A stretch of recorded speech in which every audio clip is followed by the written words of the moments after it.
subtili dari manusia kurang lo, ada kisah sih bang musim, baru saya waktu lalu tuh kalau jadi maju. আপোনালোকে বিচাৰে নেকি হাগ্ৰামা শাসন কৰক বড়োলেণ্ডত এতিয়া শান্তি আছে নে নাই 2 বছৰ শান্তি হৈছে बोडोलैंड बोलने से काफी साल तक लोग डरते थे आने के लिए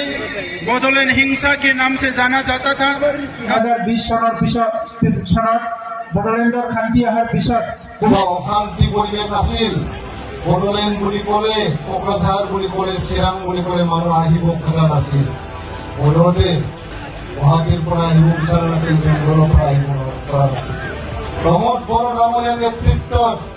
2020 চনৰ 27 জানুৱাৰীত বিটিআৰ চুক্তি হোৱাৰ পিছত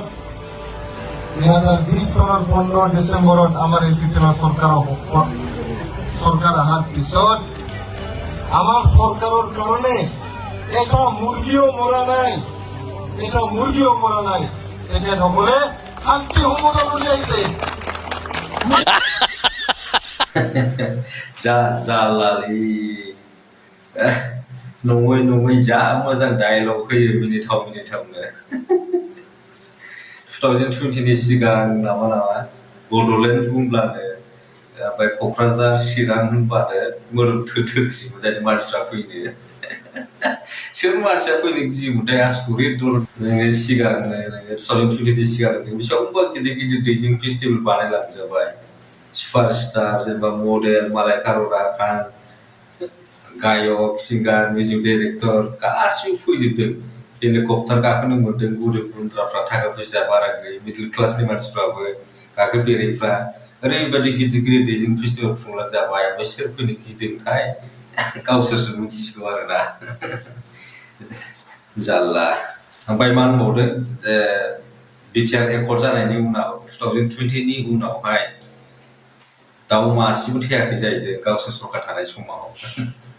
नंगौ नंनाया दाउ मासेबो थैयाखै जानोबो हागौ जोंथ' मोनथिला दाउ थैदोंना थैयाखै खिन्थु मानसिया थैदों आरोना 2020 नि उनाव जेरै नोङो जोंसार मुसाहारि जनक कुमार ब्रह्म बिथांमोना एनकाउन्टार खालामजादों नंगौना नङा बेनि उनावहाय नोङो बुंनो थाङोब्ला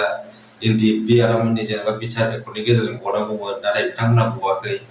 आरो हाजिर जायैनि थाखाय बिथांमोना गावसिनि हा हु फाननो गोनां जादों मोसौ फाननांदों आरो जाय बिथांमोना हाजिर जायाखै बिथांमोननि न'नि मानसिफोरखौ बिमा बिफा बिब' बिनानावफोरखौ हमनानै लांदों एखेबारे थानो हायै बायदि खालामदों असान्थि खालामदों आरोना आरो बुंनो थाङोब्ला दाखालि बावैसो केनारामनि जायगायाव दिम्बिसरखौ गावथारलायबाय फेक एनकाउन्टार दा बेफोरबायदि आरोना दाउ थैयाखै थैनाया खिन्थु मानसिया थैदों आरोना जोबोद दुखुनांथाव जिखुनु हक आं बे भिडिअखौ लाबोनायनि गुबै जाहोनानो जाहैबाय नोङो बबेबा खोथाखौ मोनथियाबा बेखौ फोरोंनांगौ जायो नङा दा बेनि थाखायनो आं बे भिडिअखौ लाबोदों आरोना दा बिथांमोनाबो एसे मिथिदों जेनेबा दाउ थैयाखै थैनाया जिखुनु हक दिनै भिडिअआ एसेनोसै भिडिअखौ नायनायनि थाखाय गोजोननाय थाबाय बाय बिसोरो आंखौ बोख्लायनानै सोबादों ओमफ्राय सासेया खारदों बे खारनायनि साइकेलखौ बावनो जायगायावनो देख्रेब खालामजोबदों दानस'जोबदों गासिबो साइकेलखौ दानस'जोबनाय जादों आंथ' गरिब अबस्था न'आवबो जोङो माइ खामला हाजिरा मा हाजिरा हानोबो मोनला जोङो दा बिदिनो गथ' गथाय खांनो थाखाय न'खर सलायनो थाखाय जोङो दा बिदिनो हाग्राफ्राव बिदिनो बन एरि बर'दिननि लांफैलाबायनाय जादोंमोन सेबनानै बुदों आंखौनो सोबादोंबो आरो मान जरबस्ति खालामबाय जेबो मावना जानो हायै बायदि जेबो खामानि दामानिथ' मोनखाला गामि एरियायावबो